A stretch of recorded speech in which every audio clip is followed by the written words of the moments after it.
So let's leave it on a positive note for everybody, and let's talk a little bit about China's Belt and Road, their massive investments that they're making globally across Asia, across Africa, across South America, contrasting it with the IMF and the World Bank economic Mm. hitman model that they are actually loaning at fair terms, that the loans are able to be paid back, and they're actually providing worthwhile and useful infrastructure in these countries and building up a ton of goodwill and soft power. Um, is the IMF and the World Bank dead? Mm. What's their future? And then what's the future? We just have our new prime minister, fairly new, Mark Carney. What's the future of Carney and Trump and relations with China? Mm. I mean, these are not again. You asked great questions, Sam. And they're my approach. I'm a bit of a nuanced thinker on a lot of these things, so I don't have quick. I can give the quick answer, but it's not satisfying. So the China Belt and Road Initiative, for those who don't know, they should just Google it and look at what's been accomplished because it is quite something. Okay, so I'm assuming that some people may not have a positive a familiarity or a positive idea of it. Basically, it's a broad framework, sometimes known as the New Silk Road, which has a sea-based and land-based component to it, also an Arctic and space-based component to it, also a digital-based and health-based component to it. But essentially, it's a space. It's a general concept of um, massive massive mega project. Like it's a state and private collaboration around a vision of interconnectivity and increasing standards of living for all participants while making business connections very profitable for all involved by increasing the overall um, not just standards of living, but overall productivity on every possible important standard one would choose to look at when judging a healthier versus a sicker economy. So the rail lines on the overland component are so you've got rail that would go from that extends from China all the way to Europe through three dominant corridors, but with hundreds of sub corridors besides these three dominant ones. The northern one already is very well established. It's been built that extends through Mongolia, or actually around Mongolia, but there's another branch that's going to go through Mongolia that's under construction through Russia and into Europe. There's another one called the Middle Corridor that's multimodal that goes to the Caspian where ports, so rail goes westward to the Caspian, and then there's shipping that then debarks the freight and then brings it back onto rail lines that carry the freight onward into Europe that way. Then you got a southern route that's more contentious because the entire Southwest Asia, in terms of Iran, uh, Iraq, especially Syria, have been Afghanistan, which the southern corridor would move through, have been so targeted for regime change and destabilization that it's become much more difficult. So it's much more strategic and important for that to successfully be built, but much more difficult because of the fires of chaos that have been stoked by the CIA and MI6 and other things. But beyond that, there's Belt and Road initiatives or products for Africa. Some of it manifested in the Africa Agenda 2063 program from the African Union that featured something like 9 major intercontinental rail lines that stretch 3 north-south and 6 east-west across Africa, with the first going from Djibouti on the Red Sea, which is very close. There's a big port there that already has rail connecting all the way to Addis Ababa, built by the Chinese, and that would easily connect with a little bridge through the Bab el-Mandeb Strait into Yemen and onward into broader Saudi Arabia, and that would interconnect with things like the NEOM's major new advanced cities that Saudi Arabia is under that are building right now, and also the high-speed rail networks like the Trans-Arabian Rail Network that is being built up in China, in Saudi Arabia, with the help of Oman, of China, of Saudi Arabia. Um, But it's not just rail, it's whole development corridors. It's the building up of secondary and tertiary industries, new service sectors as well that go with these things. Power In plants, power plants, sanitation. Yeah, yeah, yeah, exactly. Yeah, yeah, healthcare. exactly. Yeah, exactly. The soft infrastructure, the schooling goes with that. Trade schools go with that. So it's so much more complex, dynamic than people often think of just simply infrastructure. Is So Africa going to have a comprehensive continental high-speed rail network before North America?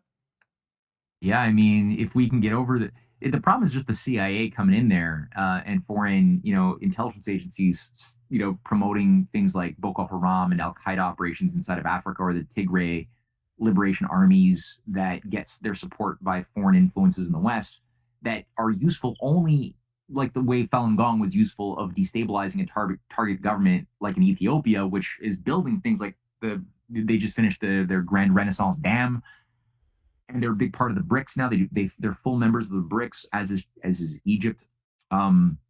Potentially Nigeria might become a full member shortly. They're still a partner country, but it gives they're I think the high speed integrated rail network continentally across Africa already would have been built had it not been for a lot of this foreign intervention that's been like sabotaging it left and right, which is very very frustrating. But yeah, they definitely have a much more concrete, ready to go orientation and plan than what we have currently. Although there's positive strides that have been made with at least the discussion of the Bering Strait Rail and Arctic development that's been moving forward because of some of what was circulated over the past couple of months by Kirill Dmitriev and company. This came all after the Alaska summit with Putin and Trump around I'm sure discussions involving Arctic mutual economic collaboration came out of that, but now people are discussing the Bering Strait rail connection, things like that. But it's still just conceptual. It's still pretty far from any practicality. Whereas in Africa, it's much closer. They're doing things already. Tanzania already has major Chinese investment building up and UAE investment building up. Its rail and other infrastructure corridors. China's work internationally has lifted something like 1 billion people out of poverty. I know it's an oft quoted number. I'd like to see it even grow even faster, but we haven't done that. That was China. So they got a different approach to developing foreign direct investment into smaller countries within Africa or within South America that actually benefit the overarching economies. And we are told in the West by a bunch of psyop managers that it's all debt trap diplomacy designed to do essentially what the IMF and the World Bank have already been doing for the past 70 years of spreading, imperial um, feudal investment capital to entrap nations into forever debts as we take control of their economies and their resources and their infrastructure that we don't even permit them to build, or if we do allow a little bit, it's never to benefit their people, like we've seen in Nigeria or the child slave plantations in Congo. So that these are the consequences of many decades of Western control of these nations' economies. Now China's come in, and like people criticize China because there's still tons of corruption and there's still child mining in Congo and there's still corruption in these various countries that they're doing business with. And it's like, yeah, but they didn't make those problems. They're dealing with an objective reality that they have needs of rare earths and other things, resources for their own development needs. And they're dealing with what they have, what they've been given as a consequence of Western imperialists. Now, they're at the same time, if you look at a breakdown of where China has invested versus where the West has invested, though numbers have been similar at different times in terms of overall investments into Africa, you can see that China's concerns and priorities are totally different, where a big chunk of their investments goes towards hard and soft infrastructure. They go towards helping to create African run banks.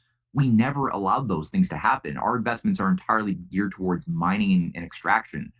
So there's no balance of anything healthy. So it's a different, it expresses a different idea, and one that's much more in harmony with what people like Franklin Roosevelt had envisioned with what the world economy should be wired to do under an international New Deal in the 1940s when he was in negotiations with other foreign leaders in Africa and beyond around that. So that only deals with part of the question. I forget the other part of the question that you had. That's what was the other part? I was asking about what does the future hold with Trump and Carney in relations with Oh, China, and yes. China rising and us having really no choice but to Mm, to abandon this 40-year experiment with neoliberalism, yeah. uh, because otherwise we're dead in the water. Well, we have to take this opportunity. Like the only positive way I can see this unfolding is that we're about to collapse. We will collapse if we don't make systemic changes that involve taking down those forces that turned our economy into a time bomb by design, because that not by accident. They wanted the economy to blow out. They wanted the U.S. and European countries to slide into a self-cannibalizing civil war, just like they wanted it the first time in the 1860s. That's what the enemies of America want today. It's the same enemies, the same model in many ways. Um, the difference back in the 1860s and in the 1940s, when China was going through its own civil war then, and today, is that China was, and was a negligible third world country. They didn't have much economic might to do anything to challenge this hegemonic ideology. India as well they were the crown jewel of the British Empire. They had no sovereignty. They were very weak, and today they're not.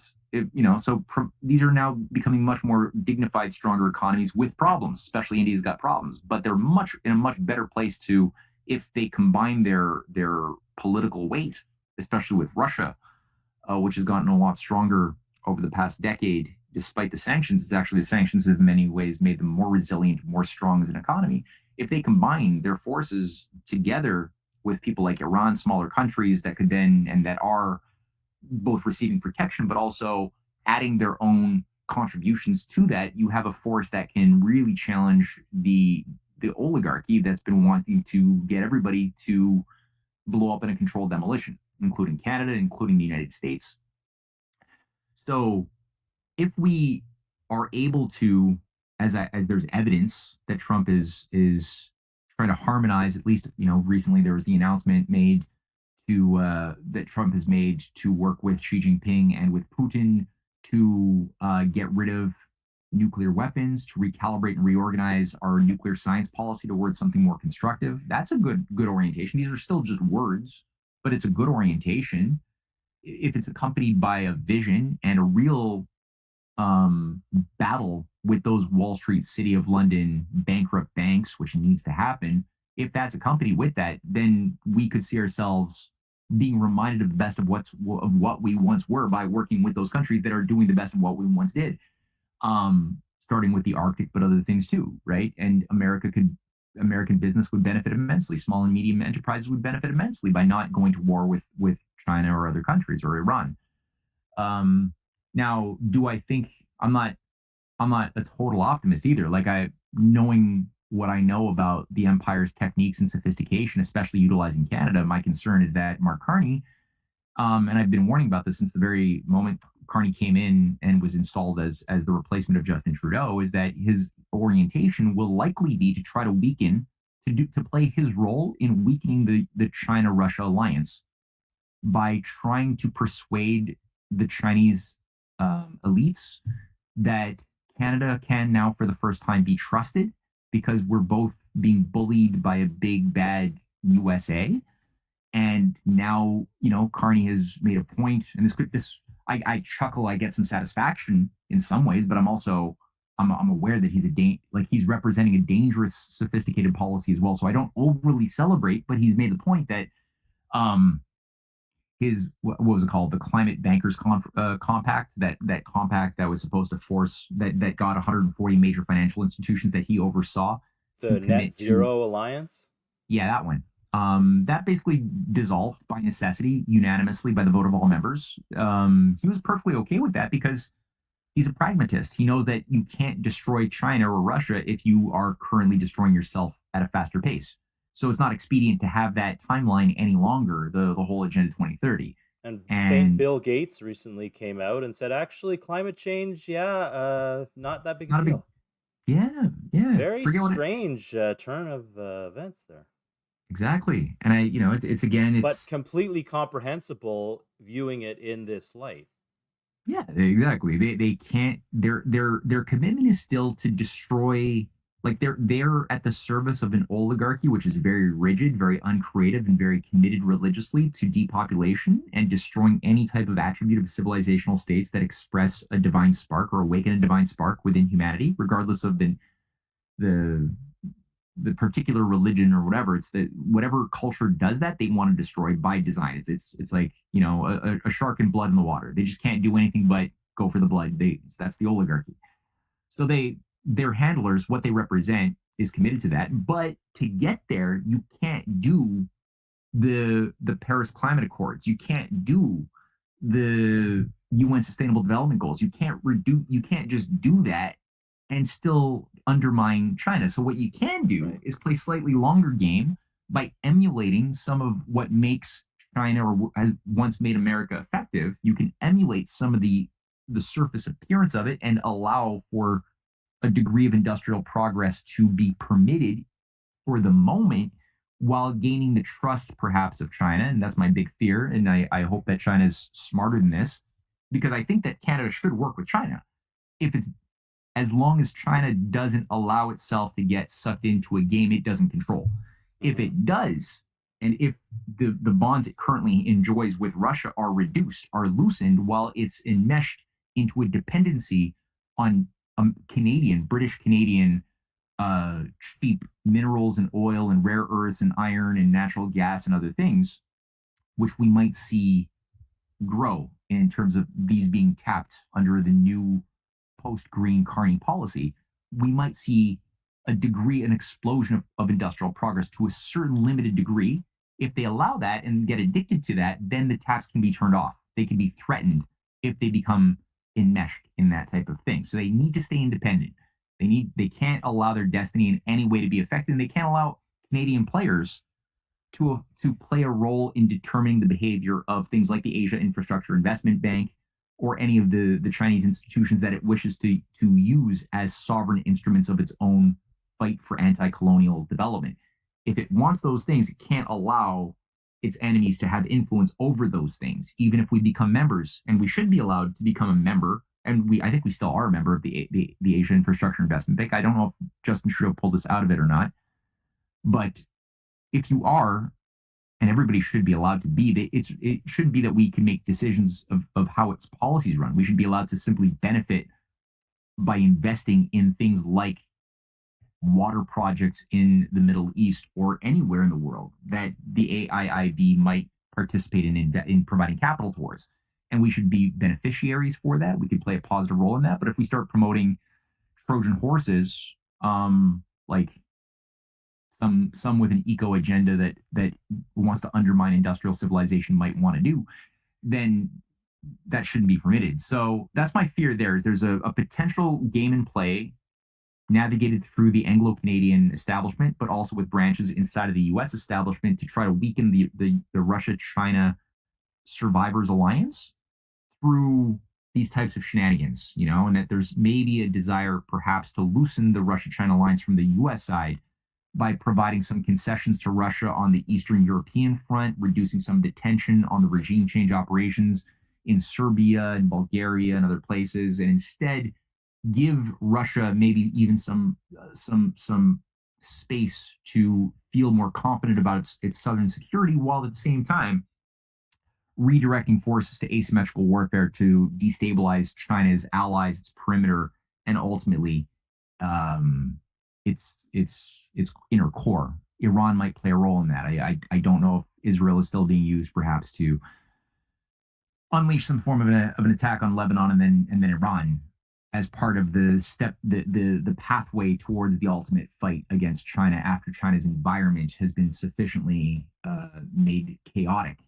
Then perhaps it could be weakened and isolated adequately to get it to simply accept either becoming its own localized empire without trying to challenge the Western financier oligarchy and just simply be satisfied for the time being while they wait to become ultimately enslaved in the next generation. That's maybe like one condition that's being offered to China, is like, just give up on the Belt and Road, give up on the BRICS. I can see that very, very clearly, is like these types of threats saying, just give up on trying to expand your influence in Africa or South America or the BRICS. Just give up on that.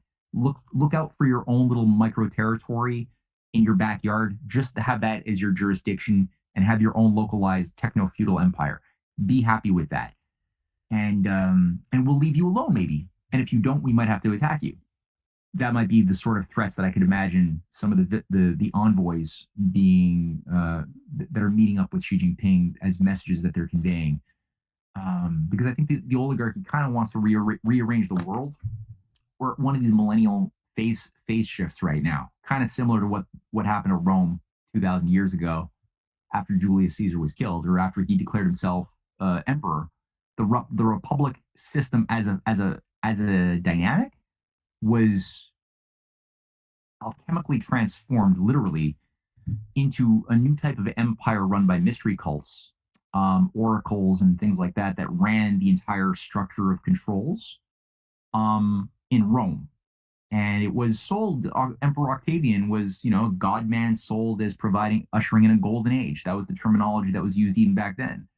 So I think that some see this opportunity of crisis as a new type of phase shift from the republic into an empire, which we've been drifting in, but now more of a full blown thing with new AI oracles to manage alchemically the world in some weird type of, age of Horus with the all-seeing eye type of symbolism, manifesting an idea of a global panopticon with jurisdictions, which might have limited array of Orwellian jurisdictions that would sort of submanage their realm.